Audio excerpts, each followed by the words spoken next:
Good morning, everybody. Today's video is going to have a brand new President McKinley shown, and we're going to add something with it here. We have a brand new little device here that I will be hooking up. Leave the radio exactly how it comes out of the factory. Just going to hook it up, test it out, and then we'll test it going into this little small device here, and we'll see how it performs. So if you haven't seen one of these before, they are very small. It's my hand. Basically, here's a full-size computer mouse. I don't have a tape measure handy to actually measure it for you guys. I'm sure they say how big it is here, but it's probably in a metric scale. They don't, but trust me, they're really small. So they're saying no more than 10 watts of input power, which shouldn't be a problem with this radio is out of the factory. So let's check it out. I'll be back when I have it all set up. One more thing I'll say about this before I set it all up. This is not FCC approved. It is CE approved, which is the European equivalent. But they do mention to comply with CE standards, you must use an external low-pass filter, and that's the model number right there. So I guess if you were in Europe, to comply with the standards that they put out, you would have to run it with this low-pass filter. I know a lot of you guys could care less about that, but I just, like to point out stuff like that. Okay, so we got the little device powered. Now we just gotta get the radio out, and we can see the radio is FCC approved. And if you've ever bought one of these new from like Amazon or someone like that, you would remember doing this, unboxing it. Of course, it's all new. Mounting bracket. They have a nice packaging for this, and it's in there really good. So I'm gonna pause this and get it out, get it up here on the little bench table thing, and we'll get it hooked up. There's our radio. There's our little device. It's not on right now. There's our awesome SWR feature by President. We're in a dummy load, so we're good. Shut that off. And let's get it going. Just 1 second, I'll get it set up. Okay, this is our McKinley, an AM.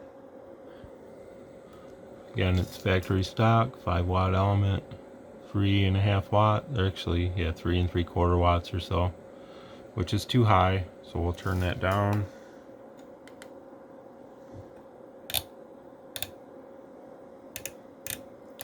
All the way down is about 1/2 watt, so we'll see what it does. So there's 1/2 watt right there.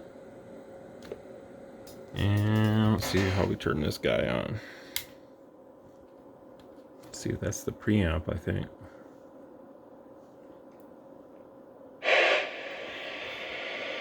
Yep, so you can run the preamp independent, so that's nice. It does increase on a dummy load. Here is the power, the red.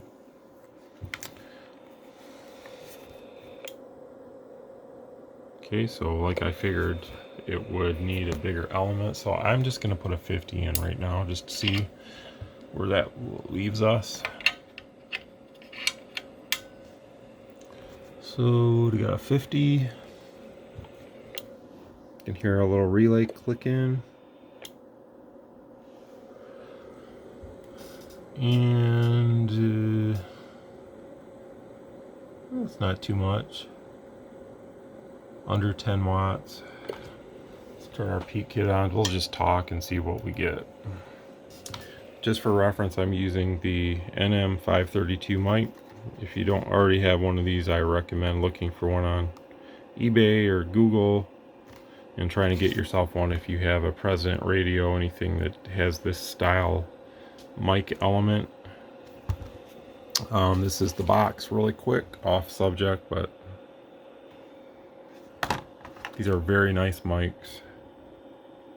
And that is what you guys want to see, is that electric condenser. That's what these radios take. So let's get it going. Hello, check 1 2 1 2 3 4 5 6 7 8. Check check. So already over 50 watts. So what do we have next? 100. Well, I grabbed that. I don't want a 500. I grabbed the wrong one. Here we go. Here's 100. Okay, 100 in there now. Hello, check 1 2 1 2 3 4 5 6 7 8 9 10. Well, it's doing over 100 already out of the box. 1 2 3 4. So 250.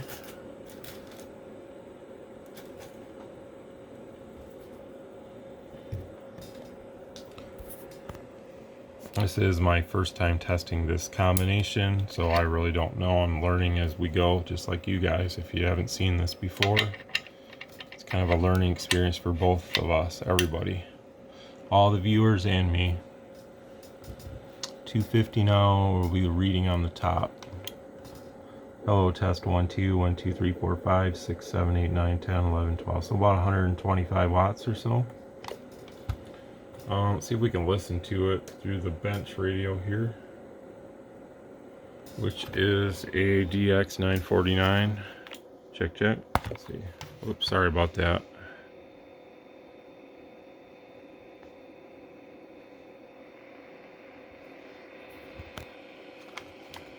Whoop, too much. Check. Whoop. Check. Yeah, the volume is too high. The family's still sleeping right now, so don't want to make the wife mad. Check, check. Well, let's just say it's very modulation-ish. It's got a lot of modulation.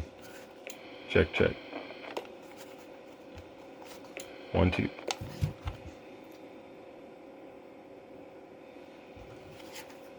Check, check. 1 2. It's going to be hard to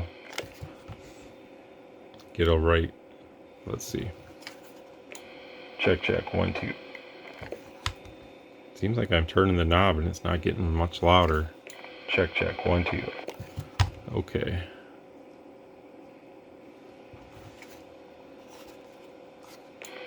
There we go. Well, how much do you have to turn this thing? Check 1 2. Check 1 2. Hello. Check, check. There's no antenna on this, so that could be part of the problem. Check 1 2. Check 1 2. So anyways, we're gonna have to do this a different way, so forget this for now. Let's put the outside antenna on. I'll be right back. Okay, so I kicked the DX949 off the bench because the only coax cable I have right now is running to this radio on the outside antenna, and I just didn't feel like reaching around and unhooking everything, so to save myself the trouble, we'll just listen to it on this radio. So here is the transmit. 1 2 3 4 5 6. Check check check. 1 2. Hello.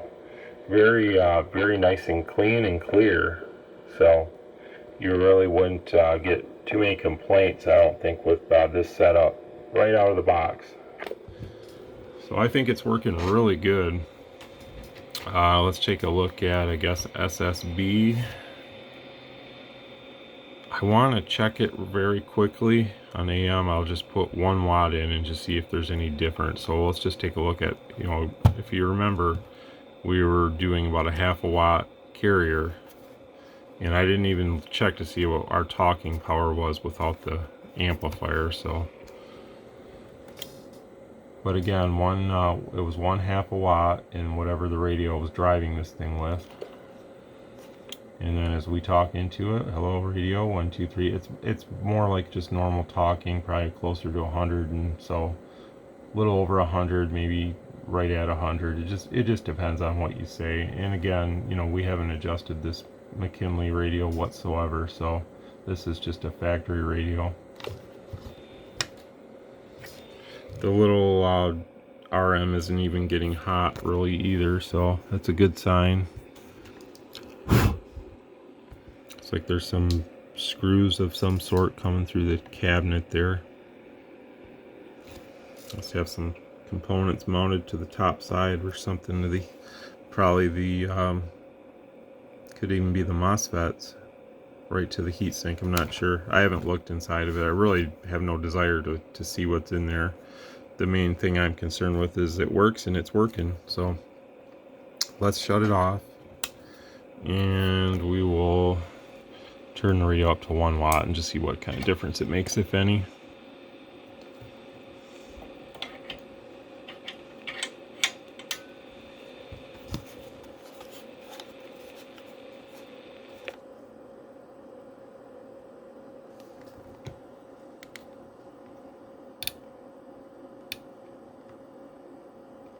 Okay, hit the button.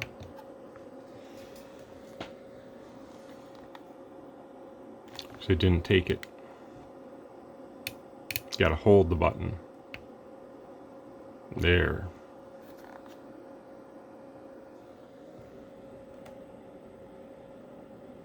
So it's about 1.25 watts. And just for the sake of it, we'll see what the radio's actually doing. So I'm sure guys will be interested in that too. Let me find my 25.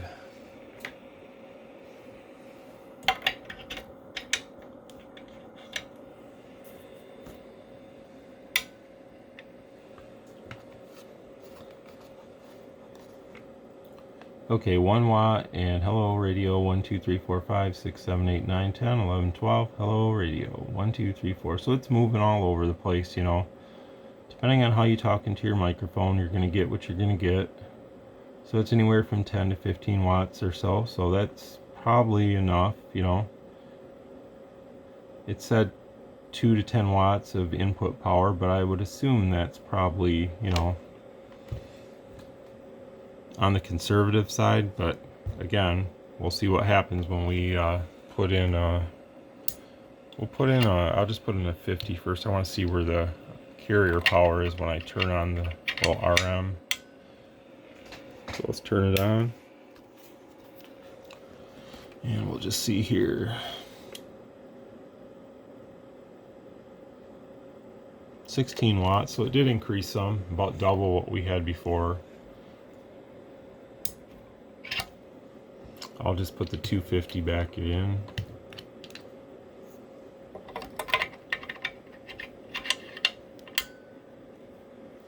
Okay, 250's in. Hello, test. Whoop, we gotta turn our mic gain back up on our mic. Hello, test 1 2 3 4 5 6 7 8 9 10 11 12. So we're getting a little bit more out of it now. You know, it's staying more up there consistently, but again, it's, you know,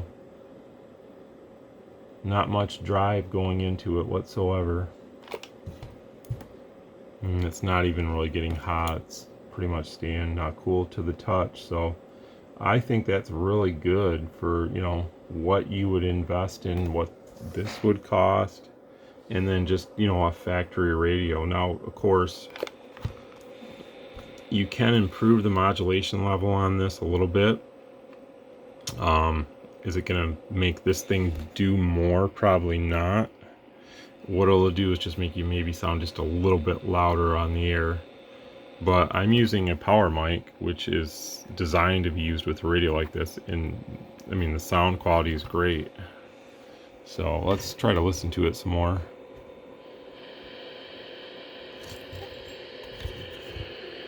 Check 1 2, check 1 2. Hello. Check check. 1 2 3 4 5. Check check. Sorry about the squeal, but sometimes that happens when you're so close to things. 1 2 1 2 3 4 5 6 7 8 9 10. Hello radio. It's all rainy today here in Michigan. It's like 50 degrees. This is what you call a real fall day, which honestly I'm not too upset about. I've been looking forward to some cooler weather here. So that's AM. What I'm going to do now is I'm going to show you guys the power on the spectrum analyzer, and we'll just see how things look. So I'm going to pause it and get that set up. Oh, and just one quick thing here for anyone that's interested. The McKinley out of the box, that's our frequency, basically, so it's really good right out of the box. Okay, here's our McKinley. We don't have anything on here, so again, there's nothing really exciting to see. It's going to be perfect. They always are. This is FCC approved CV radio. It's not a high powered or 10 meter or anything like that, where, you know, we've all seen what I've tried to show stuff, what they show out of the box. There's always all kinds of garbage everywhere on a lot of these, not present in 10 meters, but some of the other ones. So here's our 2 divisions, and I'll turn on the output. We'll modulate it.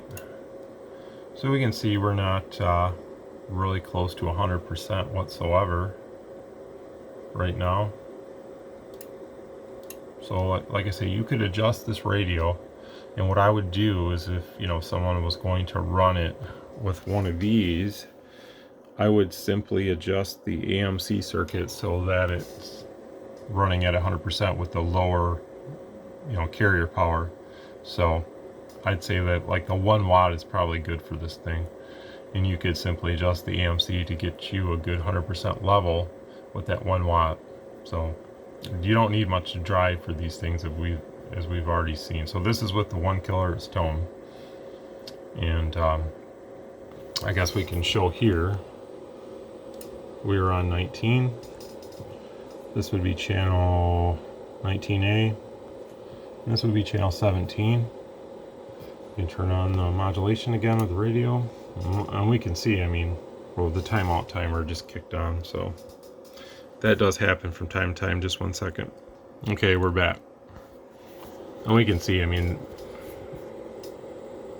there's nothing. I mean, it's super where it should be. So let's turn on the little device here.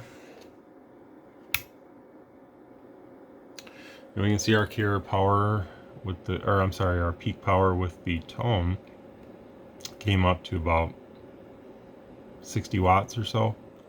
That's a big increase. And we can see here that, you know, again, we're not splattering or anything. It's still real clean. Let's go out to 5 megahertz.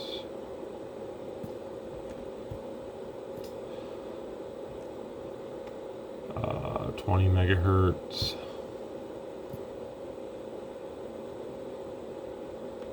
30. 60. I would say this little RM device is fundamentally clean. And it really, guys, it just depends on what you put into it. So let's bring this down so that we can view it on screen better. And let me just show a carrier really quick here. I want to dial it down. Okay, that's good. Turn on the modulation again. And again, we're still not at 100%, but with the little amp on, it sounds good and it's doing good power. So there's our fundamental, there's our second. You know, the second's going to be up there because we're running an amp.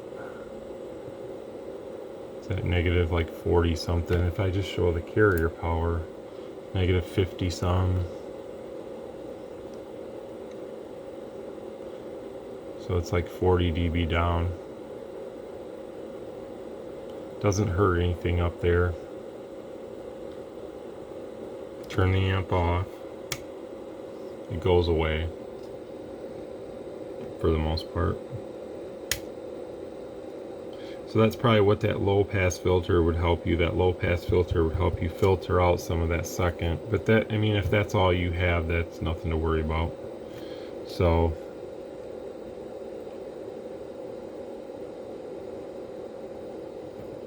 the main thing is you're not bothering 10 meters, you're not bothering any of the other HF bands that go down to 14 megahertz.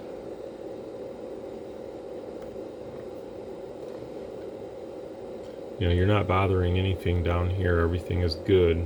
So I think it's a win. I'd like to see, you know, what it would do after I set the radio to 100%. I don't think it's going to give you much more power. I just think your modulation is going to be a little stronger over the air. Let's check it on SSB now. Okay, I'm in upper sideband. I have the RF power control all the way down on the radio.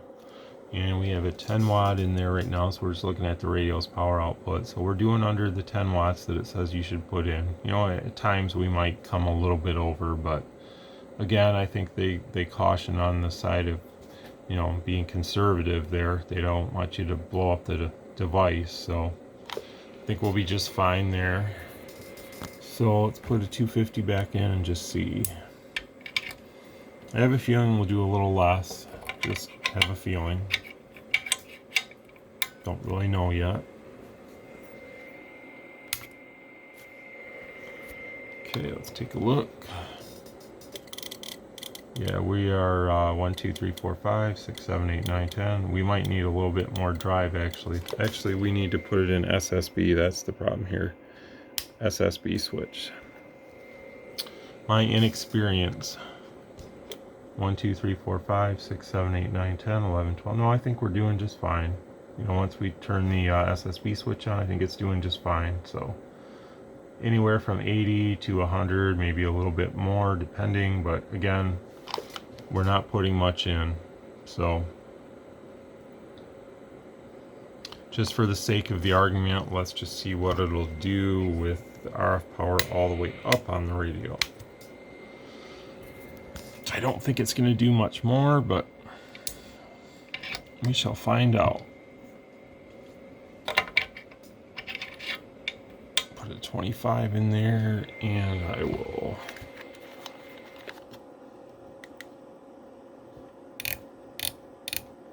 hold the button. Okay, here's the 25 in there, so we're looking at the top. So we're looking at anywhere from 10 to about 15 or so. So it's not much more. I think we'll be fine.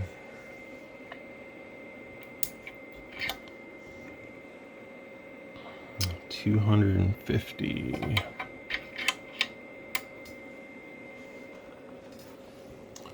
Okay, let's turn it on.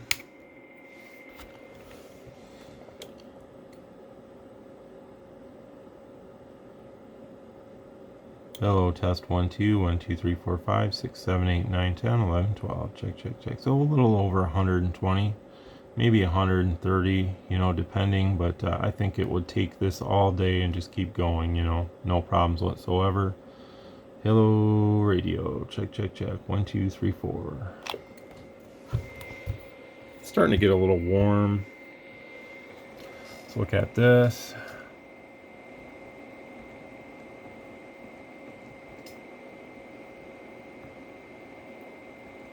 Span out. Whoops, wrong button.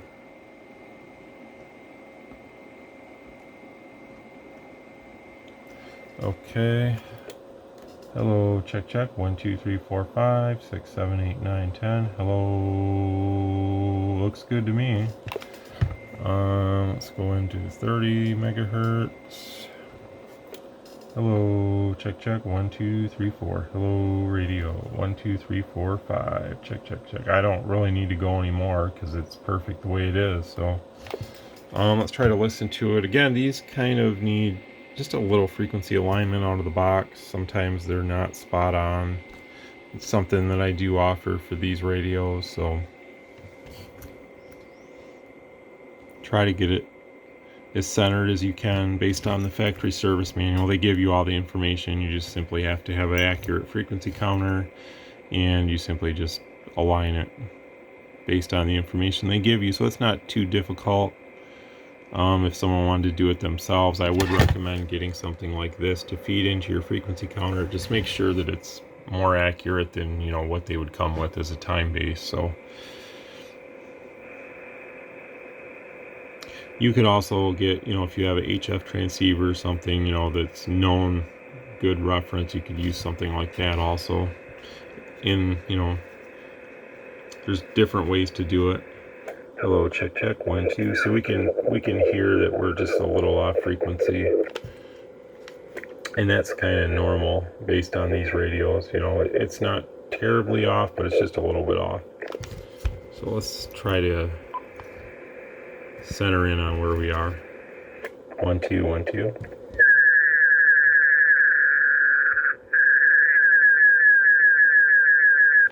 So we're like 40 hertz low. It's not terrible.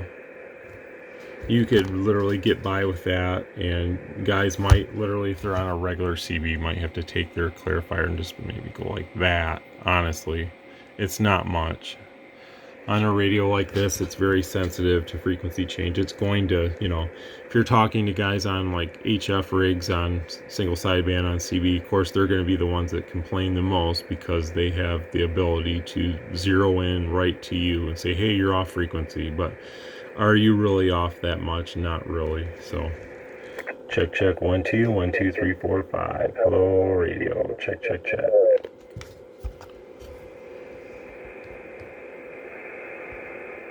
do you need to open and unlock the clarifier on this radio? I say absolutely not. There's no need. On a Galaxy, yeah, it's preferred, honestly, like a 949, 959, 979. It will make it work better because they do drift a lot more. These don't drift as much. They're pretty solid as far as that goes. 1 2 1 2. What? 1 2. What happened here? Check, check. There we go. 1 2 1 2 3 4 5. Check, check. So we're kind of overloading the front end of this, I think. Here we go. I don't think I was on the outside antenna, actually. There we go. 1 2 3 4 5 6. Check, check.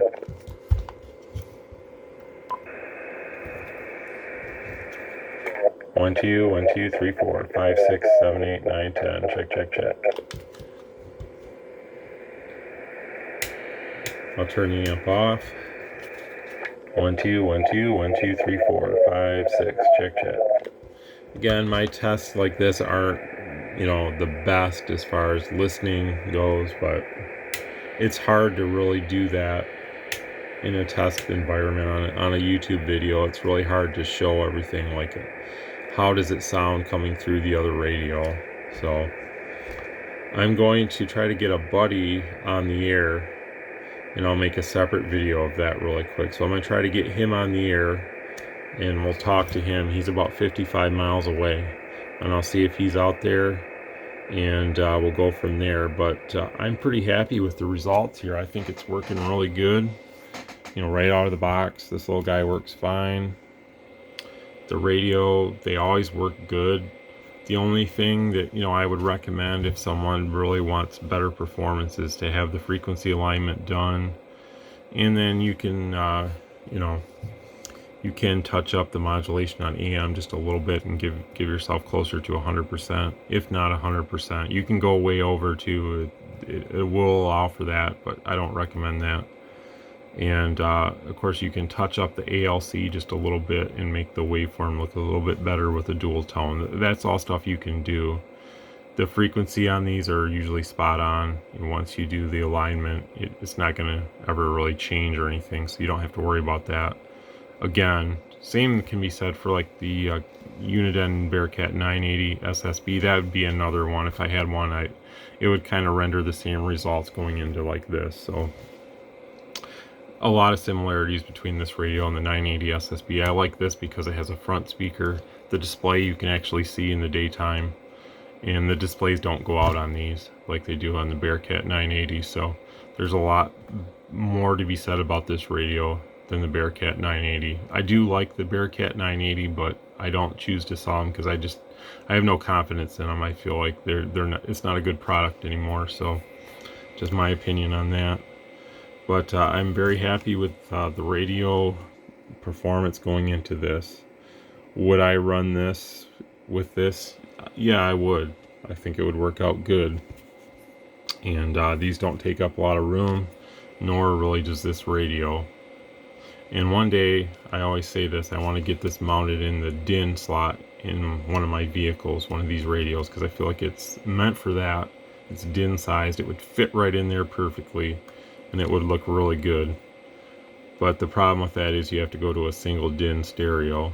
But they are coming out with quite a few different stereos these days, single DIN, that have a lot of features and stuff. I've actually seen single DIN ones that have like a screen that'll come out and flip up, and it's like a touch screen. I don't know how well that would work. I feel like that you're asking for trouble there in a vehicle with it bouncing and banging on the roads, but nonetheless they have stuff like that too. So I'm happy with it. I think it's working good. I'm going to try to get my buddy on the air. We'll talk to him a little bit, and you guys can make your assumption here on the factory out of the box McKinley, and then just a new KL203p. So thanks for watching. 7-3.